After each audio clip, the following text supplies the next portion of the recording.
Freedom 1110, WKQA Norfolk, serving Eastern Virginia and North Carolina with 50,000 watts of power and worldwide at WKQARadio.com. It's time for the Nora Firestone Show on Freedom 1110 WKQA. You're invited to be a part of the program by calling 757-222-3705. That's 757-222-3705.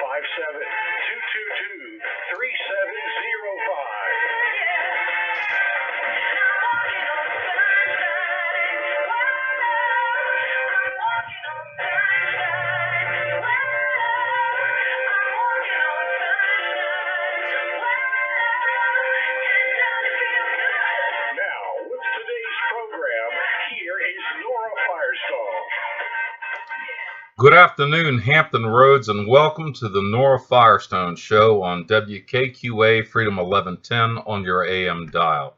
My name is Drew Nickell, and I'm sitting in for Nora while she is working on another project this afternoon. Nora will be back next week. For those of you who don't know me, I've had a lifelong interest in national politics. I've written a book entitled Bending Your Ear, a collection of essays on the issues of our times, and my frequent and timely essays appear on my website, which can be found at http://www.drewnickell.com, and that's DREWNICKELL.com. So I hope you'll avail yourself of this resource.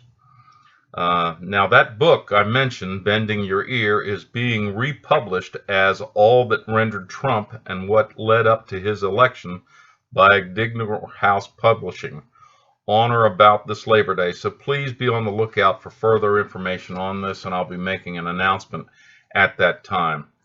Now, before we get into today's show, I would like to do a shout out to my daughter all the way out in the Pacific Northwest, Amanda. This is her birthday. She has told me she will kill me if I tell you how old she is, so I won't, but she is my daughter. Today is her birthday, and of course I wish her all of the tidings and all of the best from the opposite coast, if you will. So on today's show, I'll be discussing the manufactured misery besetting this nation and the run-up to this year's election and how the two relate. So let's get started. As I said, manufactured misery. That is, the enemies of America collude with Democrats to oust President Trump. This is not a conspiracy theory. This is happening. You know, in taking inventory of the last 4 years or so, the truth was staring us all in the face all along. Had we only stepped back and taken a hard look at a much broader picture, a broad picture of deceit that might have been unimaginable prior to the election of President Donald Trump, we might have averted potential disaster. Just think about it. The media, along with Democrats and establishment Republicans, completely trashed and scoffed at the candidacy of Donald Trump. None of them had even considered the possibility that Trump was serious about running. From the get-go, they treated Trump's candidacy as a joke, a stunt, designed to further market his own name, much as he had done so for decades. Trump, ever the master of media management, that is to say, managing his own self-promotion through media exposure and attention, seemed to be playing the same game he had always played. But then, the unexpected happened. One by one, Trump's 16 opponents, seeking the Republican nomination for president, began to fall in the wayside of his juggernaut. Through the primaries and caucuses, despite the media attempts to derail his candidacy through print, broadcast, and debate moderation. In the weeks and months that preceded his nomination, Trump took an early lead, winning primary and caucuses alike, and never looked back as the rest of the Republican field, who foundered in the waters through which he waded with much ease and abandon. Just as they had prior to his nomination, the media condescendingly drummed it into our heads that Trump stood not a chance of winning the November election, citing poll after poll after poll indicating Clinton led him by double digits in some cases, and insisting there was absolutely no electoral path through which victory could be his. The Obama administration, alarmed at Trump's success, didn't want to take any such chances, and determined to bring his candidacy down at all costs. There was simply no way this man was going to be allowed to short-circuit all that Obama perpetrated through his own presidency, and there was no way he was going to be allowed to deny Hillary Clinton the presidency for which she had schemed, fought, and therefore deserved in their minds.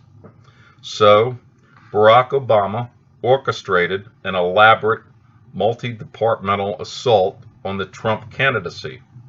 At the same time, it completely exonerated Hillary Clinton on charges of subpoenaed evidence tampering, destruction of documents and wireless devices, and espionage through the unauthorized use of private email servers. The Obama Justice Department authorized and initiated illegal surveillance of Trump and his campaign associates by obtaining illegal FISA surveillance warrants based upon fictitious dossiers paid for by Hillary Clinton and the DNC. Yet, despite all of this, Donald Trump was elected 45th President of the United States. Now that made the Washington establishment, all of the entrenched Washington deep state, all of the Democrats and established Republicans, and all of the national media incensed with anger, irate at the idea that one brash and irreverent political novice could attain the highest office in the land in spite of all their coordinated efforts to prevent this from happening in the first place. And so, the efforts to impeach Donald Trump began the very night he was elected president. During the time between the election of Trump and his inauguration, the Obama administration stepped up their efforts to sabotage his presidency by expanding their surveillance of Trump operatives and engulfing his political allies, Roger Stone, Michael Flynn, Carter Page, Paul Manafort, and many others, in a web of process crime entrapments and concerted draconian efforts of threats of punishment from judges sympathetic to these efforts. Trump's enemies, both in the Obama administration and in the Washington deep state, even went so far as to plant moles within his administration at the White House, tasked with leaking damaging stories and sabotaging his presidency from the start. These included one-time Trump cabinet members and staff, Mike Kelly, Anthony Scaramucci, Rex Tillerson, Jeff Sessions, and others. Also aiding Trump's destruction were holdovers from the Obama administration, James Comey, Rod Rosenstein, Sally Yates, Dana Boente, and others, until their respective positions could be filled with the new president's appointees. Through 3 agonizing years, Democrats in Congress, with silent help from anti-Trump, never-Trump Republicans, took this nation through a divisive and horrible hell of a national nightmare with basic accusations, contrived and perjurious testimony, and daily diatribes on Trump's supposed lack of character and loyalty to the American people. The media joined in the free-for-all with fantastic story after story that Trump's days as president were numbered, gleefully predicting with certainty his inevitable conviction and impeachment and eventual imprisonment. They all fantasized about this. Democrats in the Senate confirmation hearings did their level best to sabotage the Supreme Court nomination of Neil Gorsuch, and when that failed, went all out to subsequently slander and libel with false accusations of sexual assault and even gang rape Brett Kavanaugh, the most vicious coming from Kamala Harris herself. Both men would eventually be confirmed and seated on the nation's highest court, but not before any shred of decency and decorum left the institutions of our government when all was said and done. In the wake of all these machinations and constant abuse from the Washington press corps, Donald Trump went about his business keeping every single promise he made during his campaign. It seemed as though Trump was impervious to such well-coordinated and unprecedented resistance to and assaults on his presidency. One by one, Trump ticked off a checklist of these promises like a grocery shopper ticks off items of his shopping list. Border wall construction, immigration enforcement, elimination of burdensome business regulation, income tax reduction, elimination of the Obamacare individual mandate, not to mention the single greatest economic expansion in U.S. history, all came into fruition during his first 3 years of the presidency. Internationally, Trump coerced members of NATO to start paying their committed share of expenses, providing for their own security, and ever since, billions have been anteed up by these nations despite their grumblings about having to do so. Trump withdrew from the ridiculous Iran deal that Obama and his second Secretary of State, John Kerry, cooked up, withdrew from the job-killing NAFTA and Trans-Pacific trade agreements, and abruptly withdrew from the contrived and self-destructive Paris Climate Accords. In a matter of a few months, Trump completely obliterated ISIS, a feat that the Obama administration, who had initially thought ISIS to be a JV group of Islamic insurgents, told us that that would be something we would have to live with for the foreseeable future. All Trump had to do was to unshackle the military might of our nation, beset with Obama's suicidal rules of engagement, and allow them to do what they do best: kick ass and take names. Again and again, the Trump administration facilitated the deaths of the world's most ardent Islamist extremists, and in short order put the Islamic world on notice that they behave themselves accordingly, or else. Trump even did what no president since Harry Truman had done: fulfill the commitment of the United States to relocate their embassy to Jerusalem, recognizing that ancient city to be the uncontested capital of the State of Israel. More consequentially, Trump did what no president since Richard Nixon had done and confronted the People's Republic of China with their own unfair and unreciprocal trade practices. Put quite simply, Trump put the communist Chinese government on notice that the days of playing the United States for fools and stealing intellectual property had come to an end. All this rankled the Washington-based globalists in both parties, as well as the power brokers and legislators in our nation's capital, who had become exceedingly wealthy thanks to pharmaceutical, environmental, and foreign lobbyists who purchased their betrayal of U.S. workers along with the weakening of our national security. They dangerously allowed the Chinese to acquire 97% of the manufacture of prescription drugs used in the United States, not to mention the manufacture of steel, automotive, and electronics on a wholesale basis.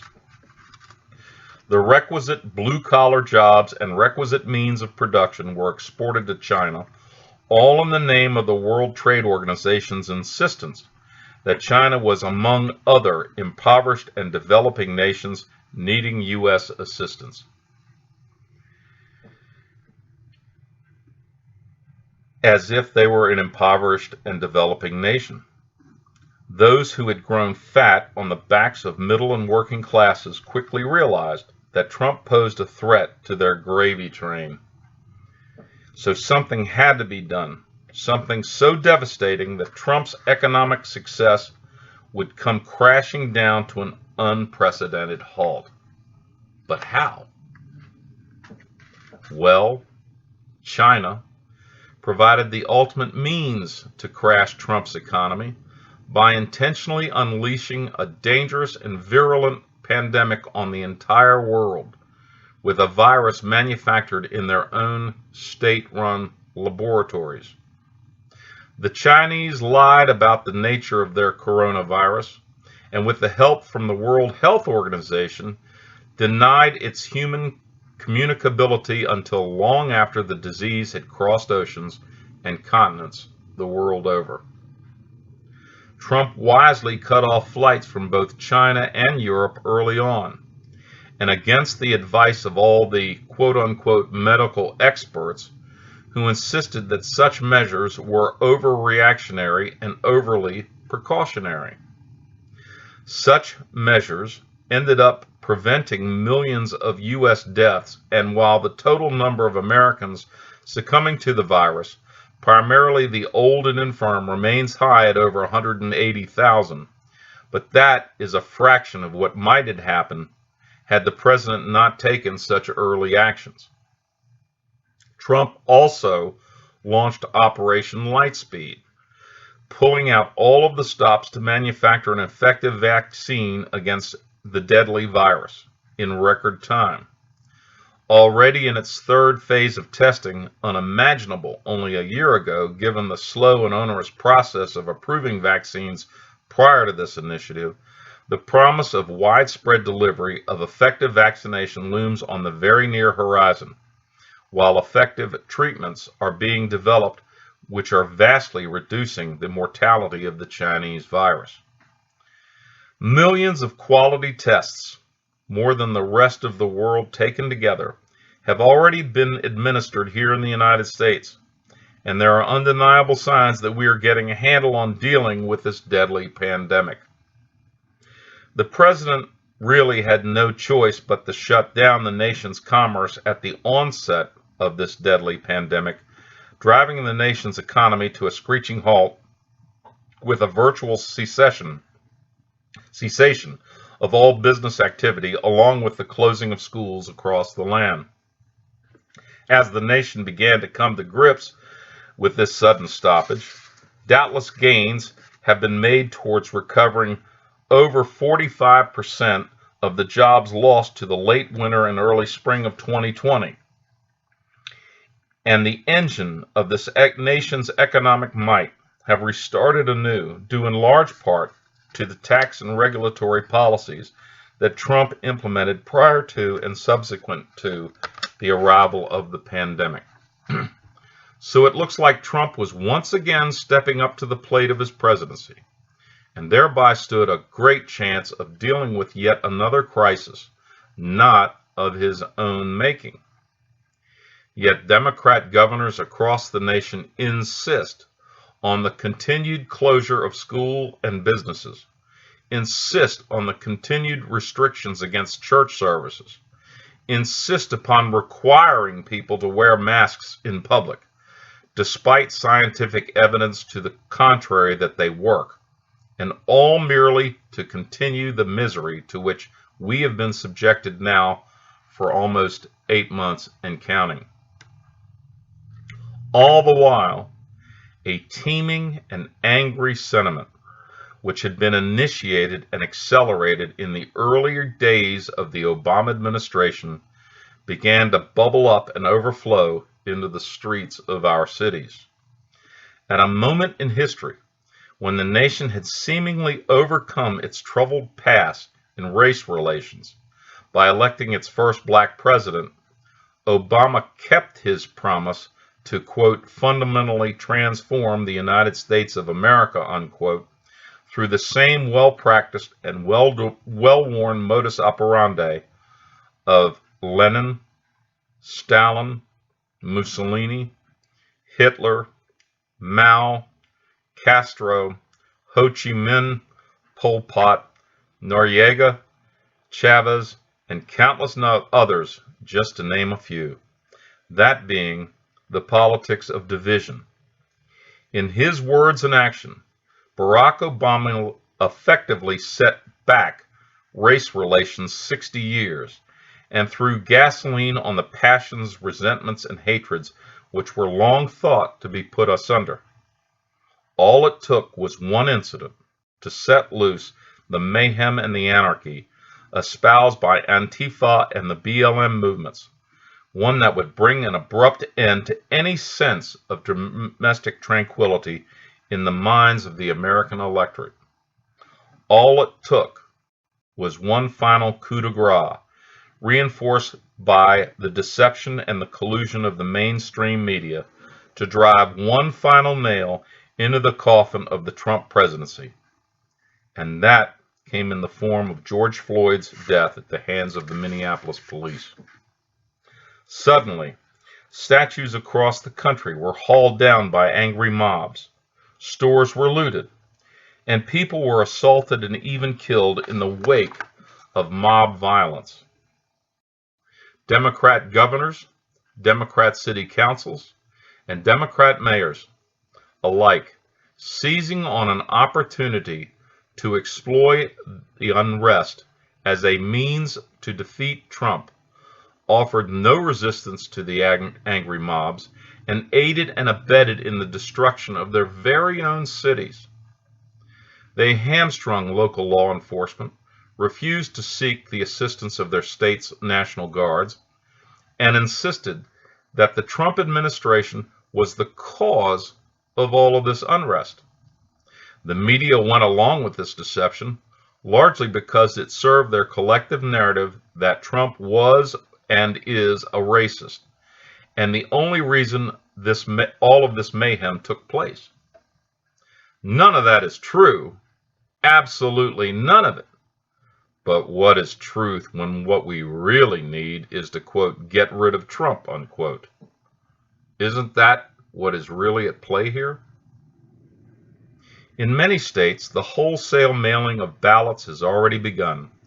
Ballots which can be fraudulently returned without any safeguards to ensure their legitimacy, all in an effort to either overturn an upcoming election by treacherous deceit or by dragging out the election results through months or even years of needless delays and countless court challenges. As the months pass and an absolute determination of presidential electors remains in doubt, what would have been and should have been Trump's second inaugural will be suspended indefinitely. Does this mean that Trump remains in the Oval Office? Oh, no. In such a scenario, none other than the current Speaker of the House would temporarily serve as the nation's chief executive, giving Nancy Pelosi temporary charge of two of the nation's three branches of government, until such time as the election results are deemed to be official. So now we see what's really behind mail-in balloting and the hidden agenda which is behind it. And it has nothing to do with coronavirus. Absolutely nothing. So let's resume this inventory of all that ails us. Obama and his administration attempt to sow divisions in the country, thwart Trump's election, sabotage his presidency, and bring about fraudulent warrants against American citizens. Planting moles in the Trump administration to sabotage his presidency. Attempts to impeach Trump on a complete Russia hoax and massive resistance to his presidency by members of Congress. Resistance against the Trump presidency and its American First initiative and his foreign policy by members of the Washington establishment and deep state globalists who don't want to see him upset their lucrative apple cart. The Chinese pandemic and resistance to Trump's attempts to address the pandemic by enacting proactive policies with which to deal with the pandemic. The effort to continue draconian measures with which to use the pandemic to achieve continued stoppage to American commerce and education, facilitating riots across the country to encourage urban unrest, racial division, and the destruction of law and order in our cities, thwarting the fidelity of the upcoming election through widespread dissemination of mail-in balloting, which invites fraud, abuse, and uncertainty, which goes hand in hand with creating fear, uncertainty, and doubt in our nation's institutions, and the wholesale collusion and cooperation of the mainstream and social media to spread the lie that all of this is Trump's fault. Take all of this together and you see a ceaseless, never-ending, and determined effort to make this country so miserable so as to force the election of Joe Biden as the nation's 46th president. Taken together, we see the manufacture of misery, all designed to ensure the end to Donald Trump's presidency. Then, take a look at Joe Biden, the obviously senile and pathetic personages who won't face media scrutiny to the extent that there is such scrutiny, has as his running mate the most radical, calculating, and altogether dangerous member of the United States Senate, one Kamala Harris. Harris, who in her mid-20s got her start into California state politics by being the mistress to political power broker Willie Brown, married and more than 30 years her senior, no less. Brown facilitated her appointments to two powerful California state committees and served to enable her election to statewide office. By the time their extramarital relationship ended, when he was elected mayor of San Francisco, Harris was well on her way to becoming the state's attorney general and ultimately the junior United States senator from the Golden State.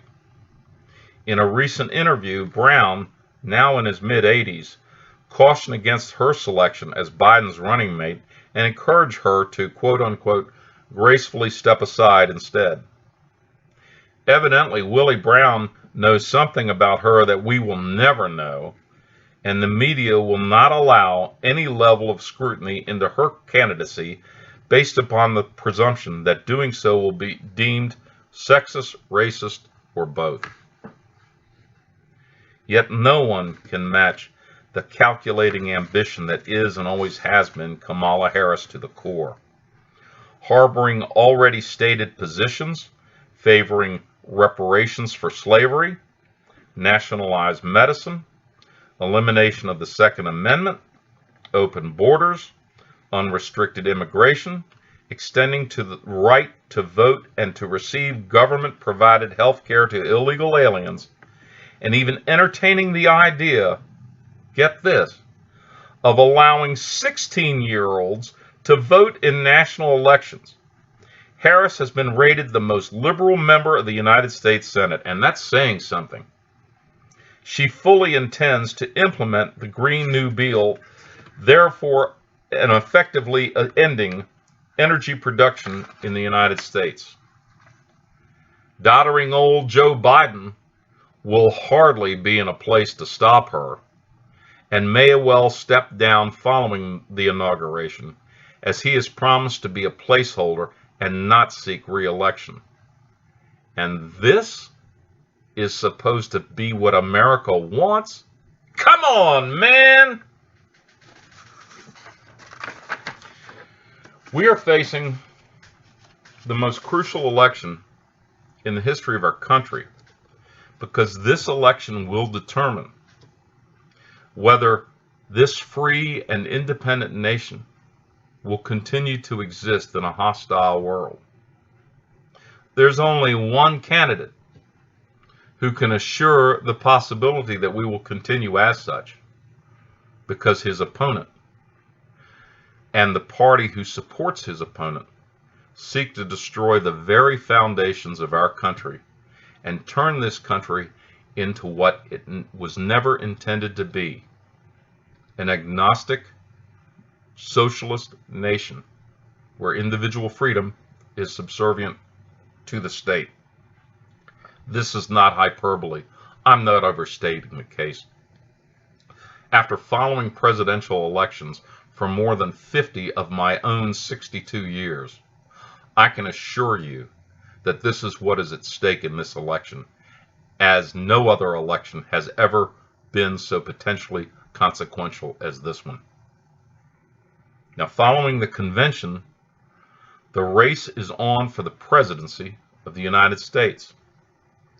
Now that the Democrats and Republican nominations are formalized and their respective conventions have come to a close, Americans are starting to pay closer attention to the presidential elections, which are less than 9 short weeks away.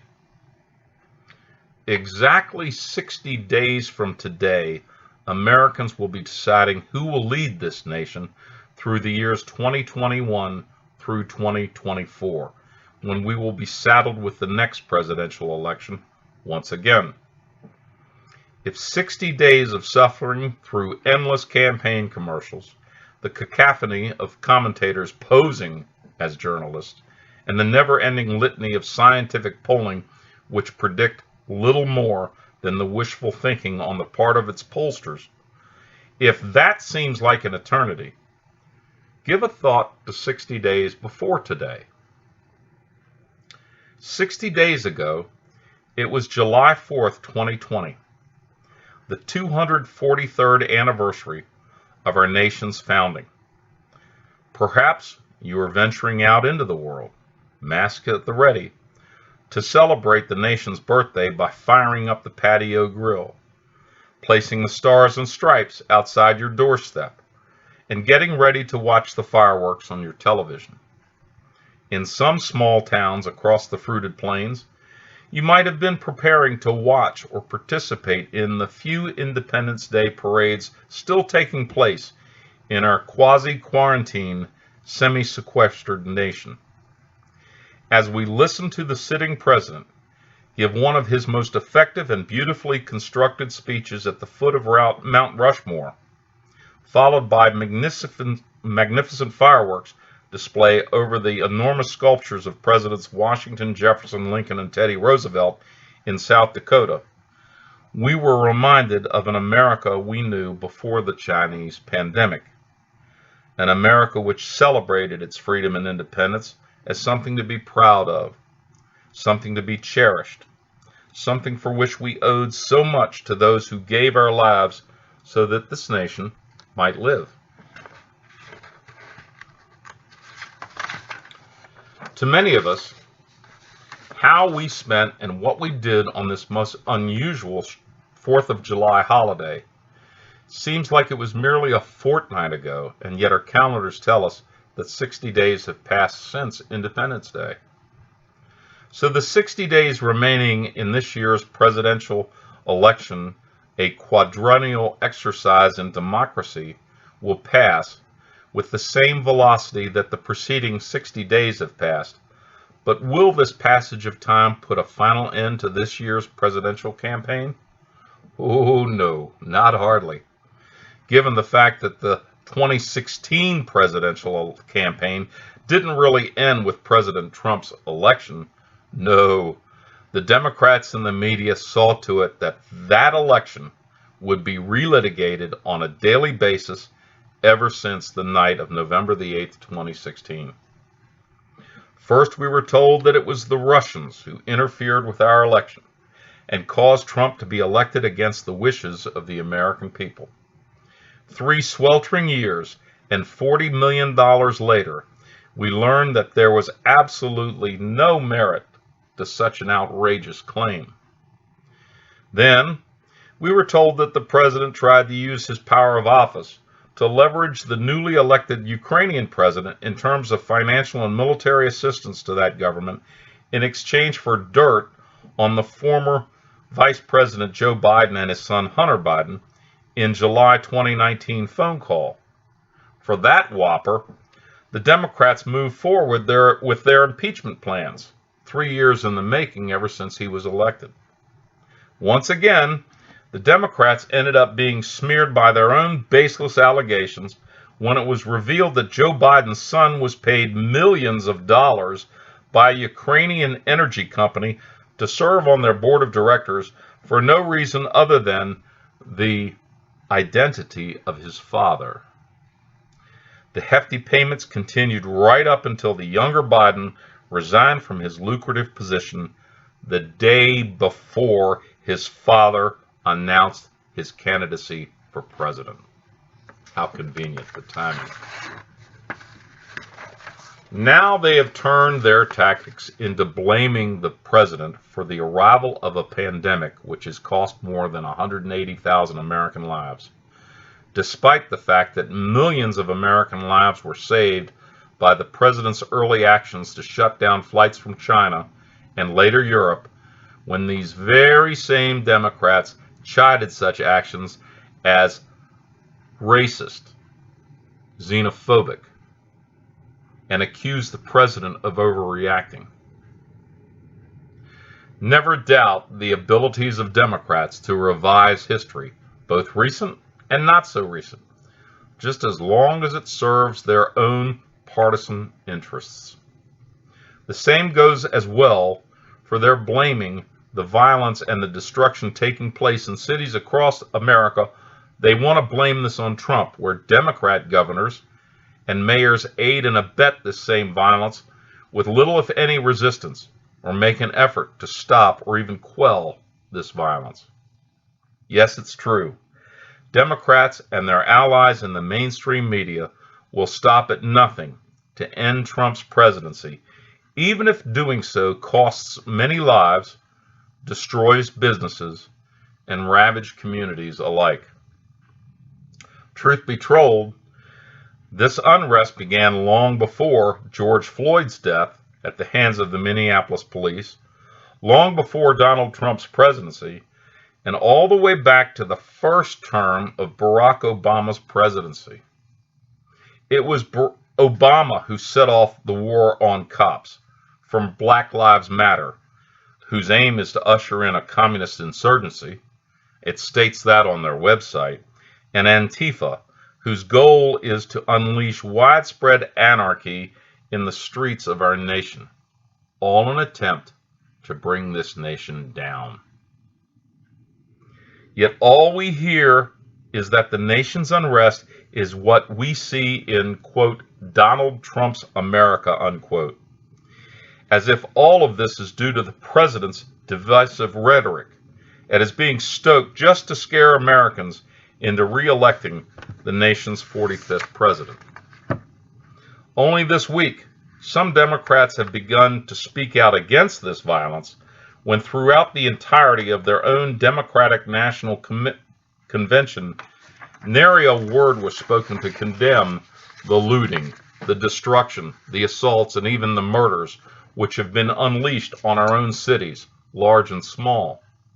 Yet even in this condemnation of the violence, Democrats still can't resist the temptation to turn reality 180 degrees on its head, blaming all of this violence on right-wing extremists who, at the encouragement of Trump, are perpetrating the violence as a means to scare us into re-electing him.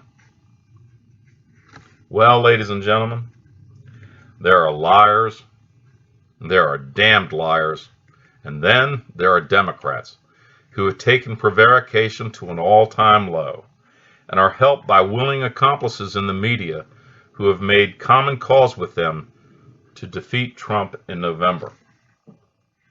They are even screwing around with how we cast ballots, with some states mailing out millions of unsolicited ballots to names and addresses, many of whom are known to be inaccurate and unreliable, with which provide no means of insurance of ballot legitimacy. This is not to be confused with absentee balloting, which must be specifically requested by duly registered voters in advance of an election, and with which voter eligibility is predetermined before the absentee ballot is set to the voter. Moreover, a full third of our nation's voters will begin casting ballots in early and mid-September before the first presidential debate even takes place at month's end. Speaking of debates, the moderators for the 3 presidential debates and the lone vice presidential debate were announced this week, and they all share one common trait. They all hate President Trump and will spend their respective evenings fact-checking the president and blunting any and all criticism of Biden and his running mate. So Donald Trump and Mike Pence will be debating the moderators as well as their nominal opponents, and post-debate coverage will score their own respective performances as such, while exaggerating the respective performances and effectiveness of their Democrat opponents. Now, this isn't so much a prediction as much as it is a certainty. Write it down and hold me to it if you like, but rest assured that this cake is already baked and frosted too. The networks, including Fox News, will all agree that Biden won the debate and Trump lost, because that's what they want, and they've already determined to do so. Hillary Clinton recently said that under no circumstance should Biden concede the election regardless of outcome. Those were her words. What a glaring admission from the ultimate DC insider, Hillary Clinton. But this is their plan: to cast fear, uncertainty, and doubt into our presidential election so as to further engulf this nation into post-election discord and further division. Prognosticators are even predicting that this year's election will pretend what they have described as a red mirage, where Trump appears to gain an electoral victory on election night, only to be reversed with the discovery of millions of ballots well after the fact. Some blue states, like California, are even making allowances for mailed-in ballots containing postmarks weeks after the November 3rd election. In other words, Democrats are already planning to overturn the results of the election in ways that heretofore seemed unimaginable even 4 years ago. As we said, this year's presidential election won't be over on election night. Oh no. Former Vice President and Democrat presidential nominee Joe Biden even promised, get this, Joe Biden promised that violence in our streets will continue with Trump's re-election, thereby unwittingly revealing what is really behind this unrest. And it goes part and parcel with the fact that it is the Democrats who are encouraging this unrest. And that, ladies and gentlemen, is all we need to know about the real issues surrounding this election. What is not so obvious, but nevertheless is absolutely true, is that this year's presidential election will also be a cognitive intelligence test for America's election and for the electorate, which is to say, are Americans stupid enough to elect Joe Biden president? Well, are we? Stay tuned. You know, it's not just about the presidential election of 2020. Also, it is voting on a third of the Senate, 33 members, as well as the entire House of Representatives. Let's say, for instance, that Biden is elected. That will mean the Senate will flip to Democrat and the House will remain in Democratic hands. And that will be the destruction of our country, because Joe Biden will be puppeteered and marionetted by Democrats in Congress who want to ensure that no Republican can ever be elected to the presidency and no Republican Party can ever have again a majority in the Senate or the House. That is what will be entailed if there is a Democrat sweep. It'll be the end of a two-party system, and we will be like Russia and Cuba and other socialist nations, having only one party, regardless of the label they attempt to apply to it, whether it's Democrat or more honestly socialist. But that's what they want. They want to eliminate the Republican Party as an opposition to their own party. Now, let's say Trump is elected, but that either the Senate is flipped or the House remains in control of the Democrats in Congress. What that will mean is 4 more years of impeachment after impeachment after impeachment, and 4 more years of obstructing this president at all turns. The Democrats have already said impeachment doesn't die with the failure of the last effort. It just continues. Now, let's say that the Democrats lose the House, but that they flip the Senate. We will never see another Trump appointee to the Supreme Court because the Democrats in the Senate will block that effort. So in the perhaps unlikely but altogether desired result of this election, the Democrats, meaning Nancy Pelosi, will lose their control of the House.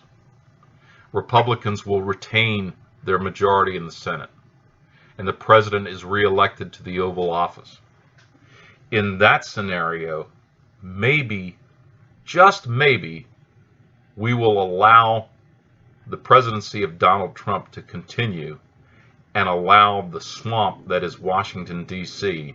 to be drained as he so has promised. There is so much about this particular election, unlike any other election to which we have ever been subjected. Unlike any election we've ever seen before, where the very survival of this nation is on the ballot. It won't say so. It'll only say select your representative, select your senator, select your president and vice president. But nevertheless, that's what is at stake in this election. And the future of our country is really going to depend on the results of this election. Democrats have come up with 6 ways from Sunday to overturn this election, both overtly and covertly. You know, mass mailing of ballots across the United States, that's what they want when there's no way to ensure the accuracy or legitimacy of these ballots. Planning to deliver thousands and thousands of ballots after the election that they have concocted to overturn the results. Because remember, in our country, we don't have one presidential election. We have 50 presidential elections taking place in each of the states. And as such, the states that are run by Democrats, including my own Commonwealth of Virginia, are trying to rig the results of this election to their own favor. And we're not talking about the usual Democrat tactics of gerrymandering House districts and voting precincts.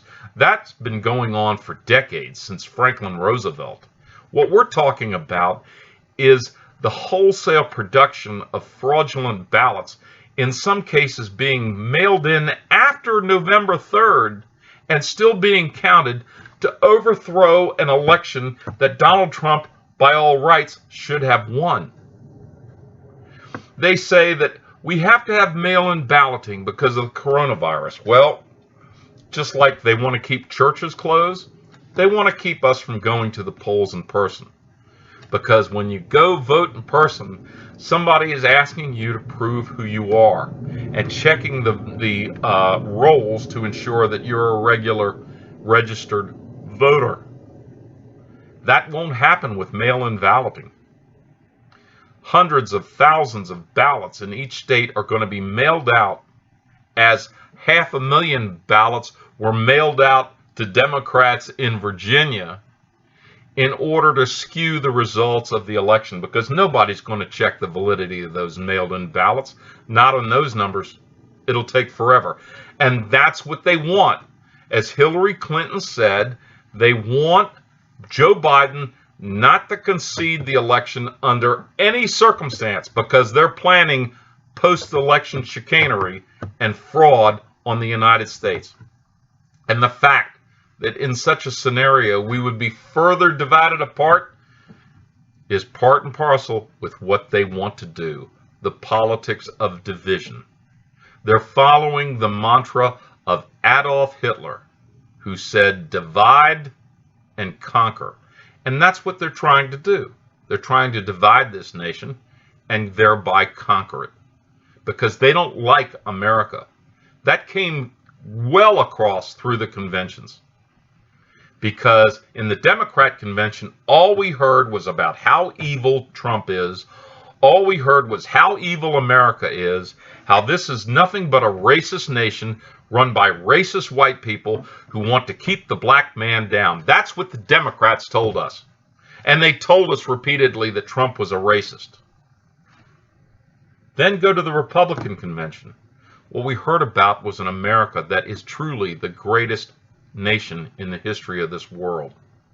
The greatest nation, the nation that has defended democracy and freedom throughout the world and paid many costs in terms of treasury and blood to ensure that people have the right to pray as they choose, to vote as they choose, to speak up and be counted. The Democrats want to cancel all of that. If you don't agree with their mandate and their mantra and their message, you will be canceled, just like I myself was canceled on the 4th of July by Facebook after building up a following of more than 6,500 followers. That was canceled, and it was as if I never existed. Now, if they can do that to a little guy like yours truly, just think of the designs they have on the powerful with whom they object, with whom they oppose.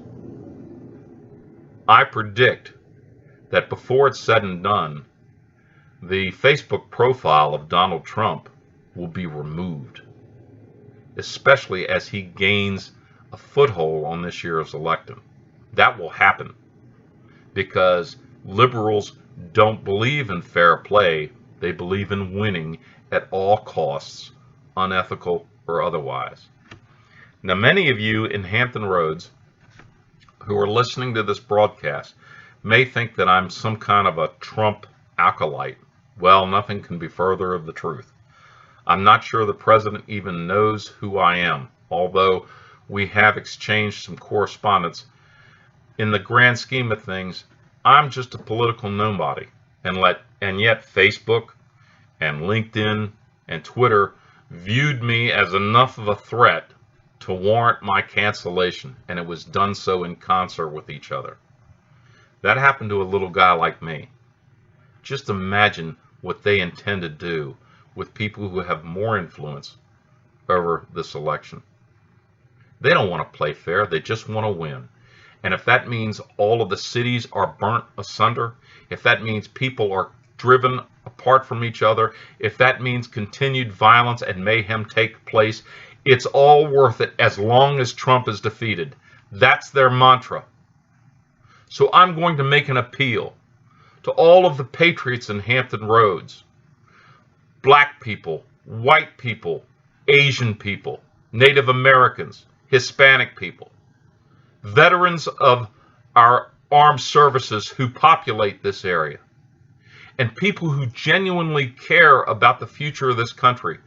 Please think of these things before you cast your ballot, regardless of how that ballot is cast, by mail, absentee, or in person, because the survival of the nation that you love is hanging in the balance. And if we screw this up and elect Joe Biden, we're done. You may not like President Trump as a person. You may not like the way he handles himself or how he tweets or how he speaks directly against his opponents, or the mainstream media who try to sabotage his presidency. You may not like him for a host of those things, but you're voting for something more than just a man. You're voting for a continuation of this country, because, as I said, if we screw this up and elect Joe Biden, you can kiss all of it goodbye.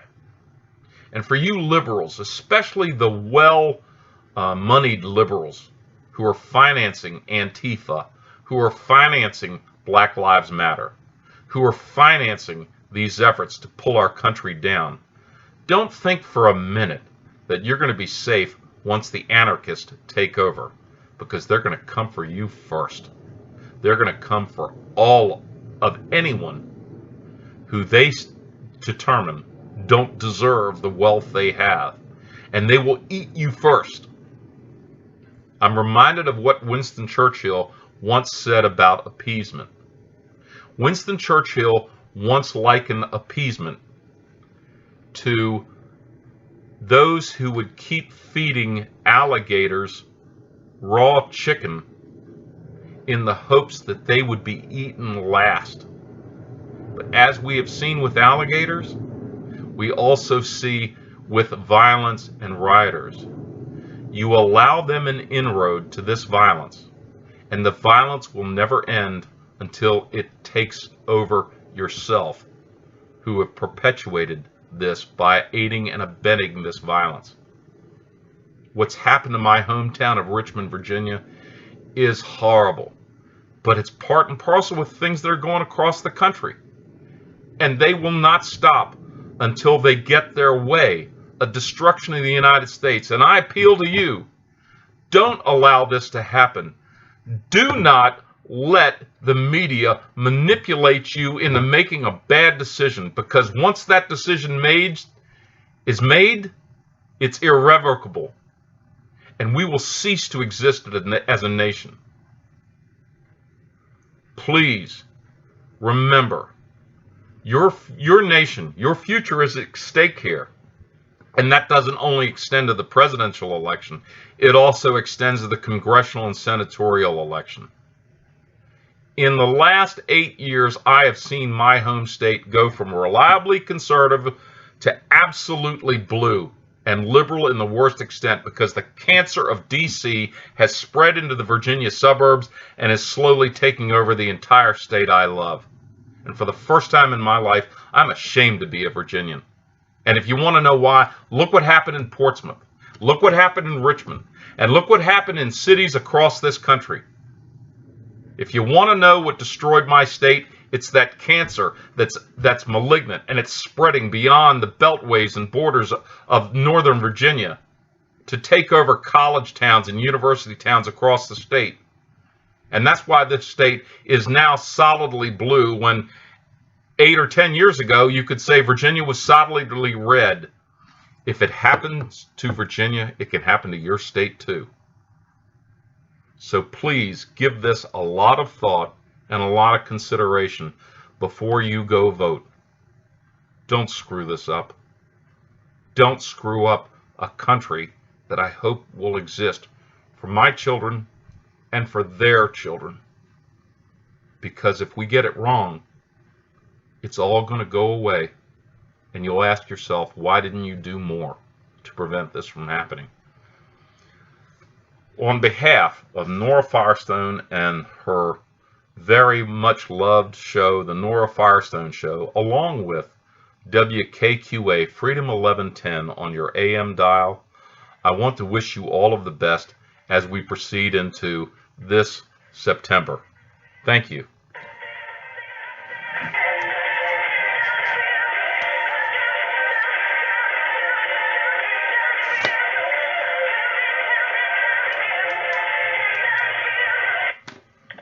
Yes.